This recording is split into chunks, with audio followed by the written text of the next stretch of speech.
Welcome back दोस्तों, स्वागत है आपका मेरे इस यूट्यूब चैनल पर।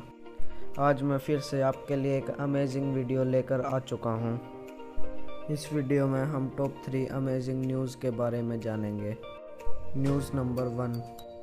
टेस्ला को तो आप सब जानते ही होंगे, लेकिन क्या आप जानते हैं टेस्ला ने हाल ही में व्हीसल बनाई है जिसकी कीमत $50 यानी इंडियन करेंसी के हिसाब से 3780 रुपये है।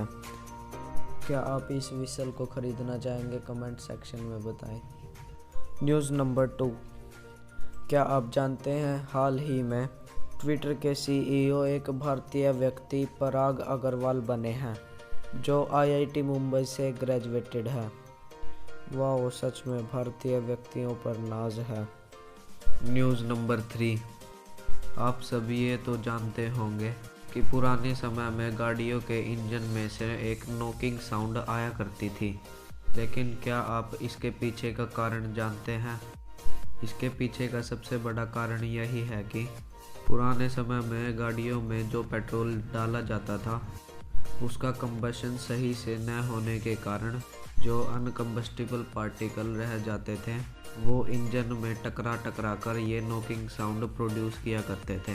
इसके ऊपर जब रिसर्च की गई तो इससे छुटकारा पाने के लिए वैज्ञानिकों ने एक एंटी नॉकिंग एजेंट का आविष्कार किया। इसका साइंटिफिक नाम टेट्रा इथाइल लेड था, जिसे पेट्रोल में मिलाया जाता था, जिसके कारण यह पेट्रोल के अंदर के अनकम्बस्टिबल पार्टिकल का टेम्परेचर और प्रेशर इतना बढ़ा देता था कि जिससे ऑटो इग्निशन हो जाता था, जिसके कारण किसी प्रकार की नॉकिंग साउंड इंजन से नहीं सुनाई पड़ती थी। चलिए दोस्तों, आज की जर्नी यहीं पर ख़त्म होती है। वीडियो अच्छी लगी तो वीडियो को लाइक कीजिए और चैनल को सब्सक्राइब कीजिए। Thank you.